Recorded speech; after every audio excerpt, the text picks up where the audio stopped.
Assalamualaikum warahmatullahi wabarakatuh.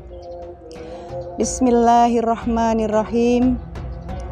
Innal hamdalillah nahmaduhu wa nasta'inu wa nastaghfiru wa na'udzubika min syururi anfusina wa min sayyiati a'malina.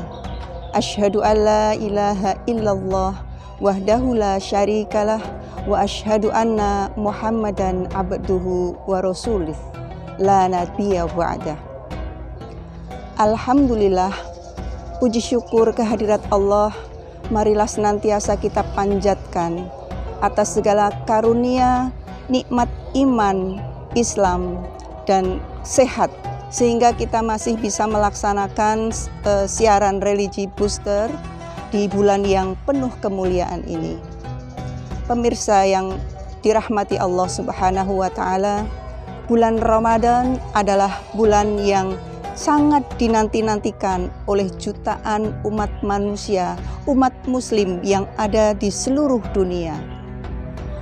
Di seluruh siaran radio maupun televisi, juga spanduk yang terpasang di jalan marhaban ya Ramadan, marhaban ya Ramadan, itu menunjukkan ghiroh, semangat dan kecintaan umat muslim untuk menyambut bulan yang mulia ini. Kesadaran akan datangnya bulan Ramadan, bulan yang kita umat muslim diwajibkan oleh Allah melaksanakan ibadah yang sangat baik, ibadah mulia, yaitu saum Ramadan, sebagaimana difirmankan dalam surat Al-Baqarah ayat 183. Wahai orang-orang yang beriman, diwajibkan atas kamu berpuasa sebagaimana diwajibkan atas umat-umat yang terdahulu, agar kalian bertakwa. Pemirsa yang budiman, keutamaan bulan Ramadan kemudian dimanfaatkan oleh umat-umat muslim untuk banyak berdoa, memohon kepada Sang Maha Kuasa, pencipta alam raya ini, dengan banyak mengagungkan, memuliakan dan menyebut asma Allah baik di waktu pagi, siang maupun petang. Kesadaran umat muslim untuk melaksanakan ibadah puasa itulah yang kemudian diharapkan dapat mendekatkan diri kepada Allah Subhanahu wa Ta'ala dan mendapatkan predikat takwa. Namun demikian, bagi sebagian orang yang tidak dapat melaksanakan ibadah puasa, misalnya orang yang sakit atau perempuan yang sedang mendapatkan haid, ada pertanyaan dari mereka, adakah alternatif ibadah di bulan puasa ini bagi wanita yang mendapatkan haid?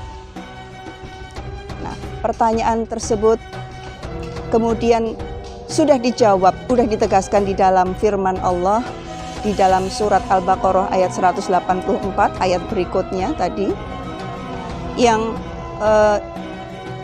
intinya adalah menunjukkan bahwa ketika seorang wanita mengalami haid atau datang bulan, maka dikategorikan sebagai orang yang sakit.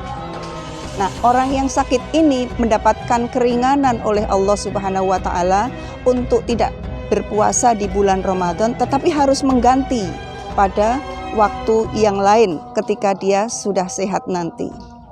Nah, oleh sebab itu, alternatif ibadah selain puasa bagi wanita yang mengalami haid tentu ada. Seperti misalnya melaksanakan kebajikan-kebajikan yang kita diperintah oleh Allah dalam banyak surat, misalnya dalam surat Al-Luqman, berbaktilah kepada ibu dan ayahmu, lakukanlah kebaikan-kebaikan. Atau hadis Nabi yang diriwayatkan oleh Tirmidzi, misalnya ketika Nabi Muhammad SAW datang ke kota Madinah, kemudian banyak orang menghampiri beliau, menuju beliau, dan ingin melihat seperti apa Nabi, bagaimana yang dikatakan oleh orang-orang tentang Nabi. Nah, pada saat datangnya Nabi Muhammad SAW di kota Madinah itu, yang pertama kali disampaikan oleh Nabi Muhammad adalah, "Wahai sekalian manusia, tebarkanlah salam, berikanlah makan, dan sambunglah silaturahmi.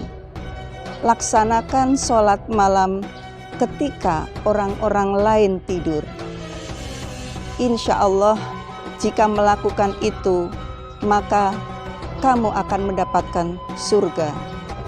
Nah, dari hadis yang disampaikan oleh Tirmidzi tadi, sesungguhnya ada banyak keutamaan-keutamaan yang bisa kita lakukan oleh perempuan yang tidak bisa melaksanakan puasa di bulan Ramadan. Sebagaimana tadi disebutkan adalah memberi makan atau bersedekah, memberikan sebagian yang ada di rumah kita, kurma, roti atau nasi atau sayur untuk tetangga kita, orang yang membutuhkan atau yang tidak membutuhkan pun sekalipun, demi untuk melaksanakan silaturahmi. Nah, kemudian silaturahmi itu sendiri juga diperintahkan oleh Rasulullah, sehingga silaturahmi itu akan membuat kita menjadi nyaman, kita menjadi berteman banyak dan bisa bersosialisasi dengan baik. Nah, selain itu adalah bahwa ketika kita umat Islam ini rata-rata ingin melakukan ibadah yang banyak dibanding dengan ibadah di luar Ramadan, maka yang harus kita lakukan adalah melihat satu poin penting, yaitu perintah zikir. Karena di dalam Quran Allah sampaikan tadzakkaru, berzikirlah, mengucapkan sebanyak-banyaknya kalimat-kalimat tauhid, kalimat-kalimat yang mendekatkan diri kita kepada Allah. Subhanallah, walhamdulillah, wala ilaha illallah, wallahu akbar, hasbunallah wa ni'mal wakil, ni'mal maula wa ni'man nasir. Itu adalah bagian-bagian yang bisa ringan kita sampaikan, namun memiliki fadilah yang sangat besar. Selain tadzakkaru adalah tafakkaru. Kita menggunakan akal pikiran yang Allah anugerahkan kepada kita untuk memikirkan ciptaan ini, sehingga muncul kecintaan yang dalam terhadap agama ini dan mengamalkannya, menjadikan Islam sebagai rahmatan lil alamin. Demikianlah ibadah yang dapat dilakukan oleh seorang wanita selain puasa, ya, karena dia mendapatkan haid, sehingga tidak boleh melaksanakan ibadah di bulan Ramadan. Nikmat yang sangat banyak Allah berikan, mudah-mudahan kita bisa syukuri senantiasa, sehingga di sisa paruh kedua bulan Ramadan tahun ini kita bisa meningkat amal ibadah-ibadah kita. Amin ya robbal alamin. Wassalamualaikum warahmatullahi wabarakatuh.